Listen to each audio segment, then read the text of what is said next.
Olá, seja muito bem-vinda, seja muito bem-vindo. Você está no CEAJUR, Centro de Estudos e Atualizações Jurídicas. Eu sou o professor Antero Arantes Martins, desembargador do Trabalho do Tribunal Regional do Trabalho da Segunda Região, professor universitário há 30 anos. E este é um canal destinado a divulgar, a difundir conhecimento em direito e processo do trabalho. Hoje nós vamos falar de um tema sempre muito polêmico, que é a arbitragem, tá certo? Mas antes disso, se você não é inscrito no canal, inscreva-se no canal, ative o sininho para receber as nossas notificações e deixa já o seu like, que muito nos ajuda aqui no nosso trabalho, tá certo? Bom, muito bem, vamos falar de arbitragem e eu vou começar dizendo para vocês o seguinte: a arbitragem é muito mal vista no campo das relações individuais de trabalho. Por quê? Porque ela tem sido usada no Brasil para fraudar direitos trabalhistas. Quer dizer, simula-se uma convenção de arbitragem, uma cláusula compromissória de arbitragem, para que, ao término do contrato, se faça ali um procedimento que o empregador pague o valor das verbas rescisórias ou alguma coisinha a mais e o empregado dê a quitação geral do contrato de trabalho. Isso tem acontecido muitas vezes e é claro que, falando em ato simulado, o ato simulado sempre é nulo e não provoca efeitos jurídicos. Então, claro que eu vou falar aqui de uma arbitragem que não é simulada, né? Porque a simulação é hipótese de vício de consentimento e, portanto, de nulidade do ato jurídico, tá certo? Bom, então vamos deixar esse negócio de fraude de lado e vamos pensar no que é a arbitragem. A arbitragem é a solução de um conflito de forma heterônoma, ou seja, a solução por um terceiro, tal como acontece com a jurisdição. A diferença é que na jurisdição, esse terceiro é um juiz dotado de poderes, investido de poderes do próprio Estado, que representam a própria soberania. Né? Então, um juiz investido de jurisdição. Então, é uma entidade, um ente público. Na arbitragem, não. Na arbitragem, o terceiro que vai solucionar o conflito é uma pessoa de direito privado. Pode ser uma pessoa qualquer, né?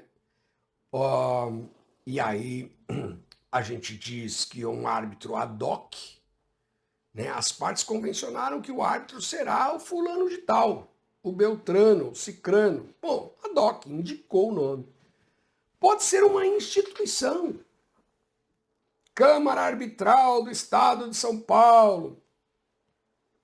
E aí, quando a arbitragem é provocada, lá na Câmara existe uma regra de distribuição, e eles vão distribuir aquele conflito para um dos árbitros que estiver ali cadastrados. Muito bem.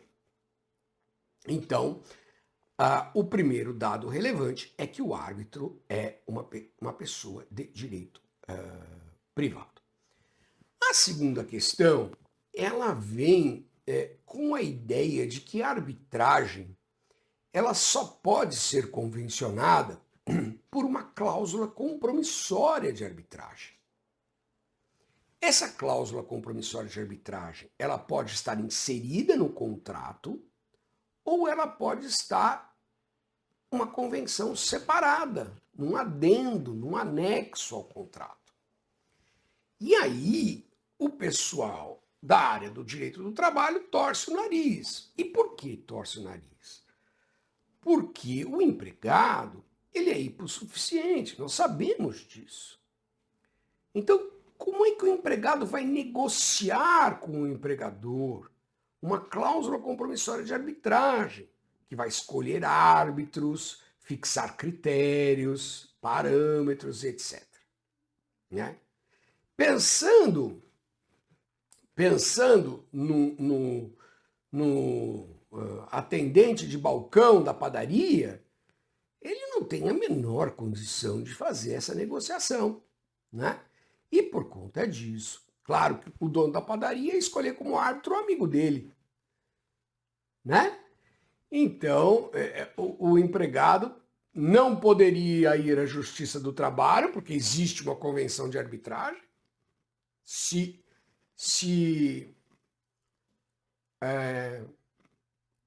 ele vai à Justiça do Trabalho numa convenção de arbitragem válida, o processo judicial é extinto, sem resolução do mérito, porque o juiz diz, não, vocês convencionaram que vocês vão resolver isso aí lá com o particular, então você não pode vir aqui. Então imagina, o empregado não poderia acionar a Justiça do Trabalho, teria que submeter sua reclamação ao árbitro, que é amigo do patrão, e nunca vai conseguir êxito na sua reclamação, né? Então, o pessoal torce o nariz, com razão, a respeito disso. Na reforma trabalhista, veio um artigo 507-A da CLT, e está muito mal escrito, muito mal escrito. E esse artigo trouxe a convenção de arbitragem para o contrato individual do trabalho. Mas, para entender, é preciso ir à lei de arbitragem e ir à jurisprudência da sua comum. Né? Então, o que diz a CLT? O empregado que recebe um salário superior a um determinado valor, e ele pode fazer a convenção de arbitragem com o seu empregador. Então seria um autoempregado.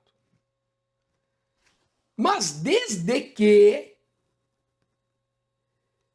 a arbitragem tenha por início, seja provocada pelo próprio empregado. Ou, se for provocada pelo empregador, o empregado tem que concordar expressamente com aquele procedimento. Então, e isso vem da interpretação que a Justiça Comum deu à lei da arbitragem, combinada com o Código de Defesa do Consumidor. O que a Justiça Comum interpretou? As duas leis em conjunto. Olha, não é nula a cláusula de arbitragem numa relação de consumo. Não é. Pode fazer. Mas o consumidor é hipossuficiente. E se ele é hipossuficiente, esta arbitragem, ela só se executa se o consumidor provocar o árbitro para solucionar o seu conflito.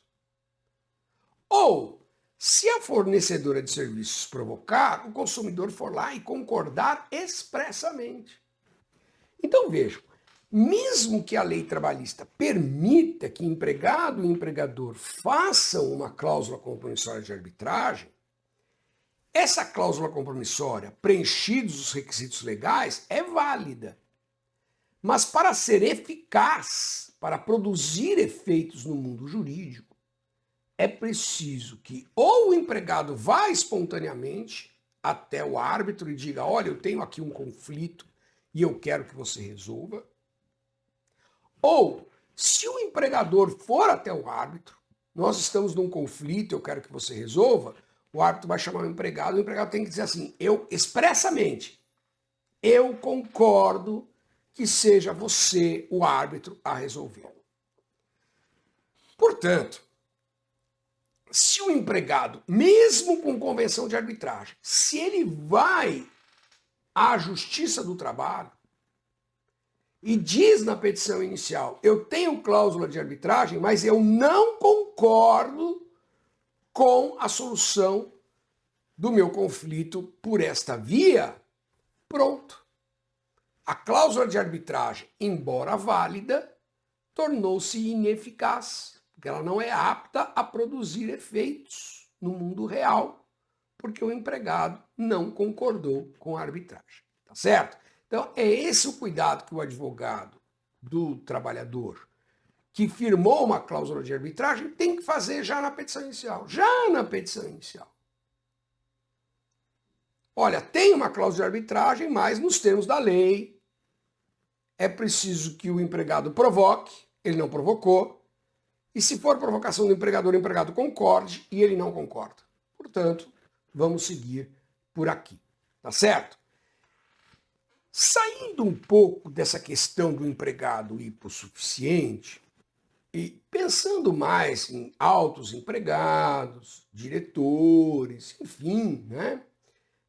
Pessoas que tenham mais condição de negociar com o seu empregador, não é absurdo pensar que, numa situação de hipossuficiência reduzida, as partes prefiram uma solução por um árbitro, porque é mais rápido, né? Enfim, já há ali uma convenção de que eles vão aceitar aquela decisão, vai ter recurso. Não é absurdo pensar na arbitragem atuando num contrato individual do trabalho, mas tem que ser em condições especiais. Repito, acima de um determinado valor, o salário, e que o empregado provoque, né, o árbitro, ou se o empregador provocar e ele concorde. Tá certo, pessoal? Se você ficou até aqui, não esqueça de se inscrever no canal, deixa aí o seu like, ativa o sininho e, principalmente, deixa aí nos comentários as suas dúvidas, as suas perguntas e os temas que você gostaria de ver aqui nos nossos próximos vídeos. Tá certo, pessoal? Espero vocês no nosso próximo vídeo. Um abraço.